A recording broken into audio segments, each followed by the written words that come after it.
जय हिंद। मैं था का थेमा का मोहसिन रशीद टोंक। आज आपसे वो बात करने आया हूँ जो आने वाले वक्त में हमारे लिए बेइंतहा ज़रूरी है। आने वाली 25 तारीख़ से शायद रमज़ान शुरू हो जाएंगे, तो जो सबसे बड़ा मसला हमारे सामने पेश आएगा वो ये होगा कि रोज़े हम रखेंगे लेकिन तरावी कैसे पढ़ें।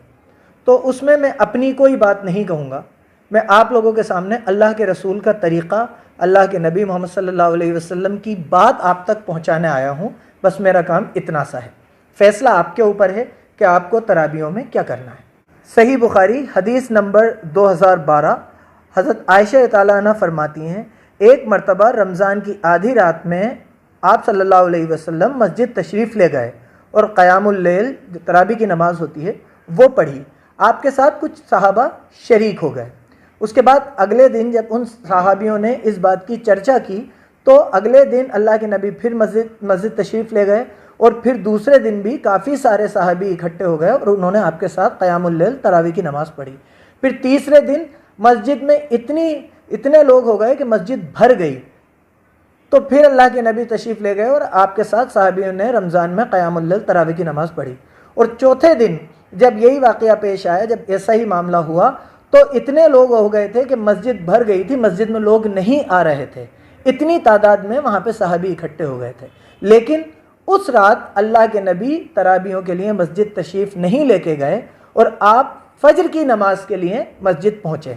और फ़जर की नमाज में जब आपने मस्जिद पहुँचे और उसके बाद आपने लोगों से मुखातिब हुए, आपने कहा, अम्मा बाद, मुझे पता था कि तुम लोग यहाँ इकट्ठे हो, लेकिन मैं इसलिए नहीं आया कि कहीं ये तरावी की नमाज तुम पर फ़र्ज़ ना हो जाए और तुम इसकी अदायगी से आजिज़ ना आ जाओ। हत्ता कि अल्लाह के नबी की वफ़ात हुई और ये सिलसिला ऐसे ही चला, लोगों ने अलग अलग तरावी की नमाज़ें पढ़ी। इस हदीस से, हदीस नंबर 2012 बुखारी शरीफ, इससे हमें दो बातें सामने आई कि अल्लाह के नबी चौथे दिन अपने घर में ही रहे और क़यामुल लैल किया और तरावी की नमाज के लिए मस्जिद नहीं गए।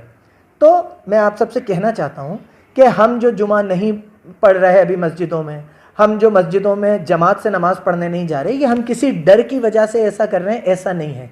ये हमारे नबी का हुक्म है, ये हमारे नबी का तरीक़ा है। अल्लाह ने आपके और मेरे नबी सल्लल्लाहु अलैहि वसल्लम से ऐसे काम करवाए जो रहती दुनिया तक हमें रास्ता दिखाएंगे। तो जब अल्लाह के नबी खुद नहीं गए थे तो हमें ये समझना पड़ेगा कि आज के हालात में हमारे लिए तरावियों के लिए मस्जिदों में जाना ज़रूरी नहीं है, जमातें बनाना ज़रूरी नहीं है। हम हमारे घर में भी आसपास के लोगों को बुला के जमात नहीं बनाएं। हम अलग-अलग घर के जो एक आध दो तीन मर्द हैं वो, या बिल्कुल अलग अलग तरावी की नमाज़ पढ़ लें। दूसरी बात, एक और हदीस इस मामले में आपके सामने पेश करना चाहूँगा। सही बुखारी हदीस नंबर 2009, अबू हुरैरा रज़ियल्लाहु ताला अन्हु फरमाते हैं, रसूलुल्लाह सल्लल्लाहु अलैहि वसल्लम ने फरमाया, जिसने रमज़ान की रातों में क़यामुल लैल तरावी पढ़ी, ईमान और सवाब की उम्मीद के साथ इसके पिछले तमाम गुनाह माफ़ हो जाएंगे। इब्न शहाब बयान फरमाते हैं कि हत्ता कि अल्लाह के नबी की वफ़ात हो गई और लोगों का यही हाल रहा कि अलग अलग अकेले अकेले तरावी पढ़ते थे। इसके बाद अबू बकर के ज़माने तमाम दौर खिलाफत में और हज़रत उमर की शुरुआती दौर खिलाफत में लोग ऐसा ही करते थे। मैं आप सबसे गुजारिश करूँगा कि अपने ऊपर इल्ज़ाम मत आने दीजिएगा। आपकी एक गलती, आपके 10 लोगों की जमात भी अगर किसी ने फ़ोटो खींच के फेसबुक लाइव करके फेसबुक पे चला दिया या सर्कुलेट कर दिया, तो पूरी उम्मत मुस्लिमा बदनाम होगी कि ये लोग कोरोना वायरस फैला रहे हैं, जैसा कि अभी गोदी मीडिया कर रही है।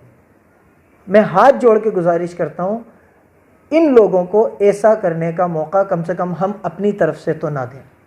और ये हो सकता है कि आपको उकसाएं, मुझे उकसाएं कि कम से कम हम ईद की नमाज तो ईदगाह में जाके पढ़ें, लेकिन मैं फिर आपसे हाथ जोड़ के कहता हूं कि जब तक सरकार ये न कह दे कि हम बिल्कुल कोरोना फ्री हैं, तब तक ईद के लिए भी इकट्ठे ना हो।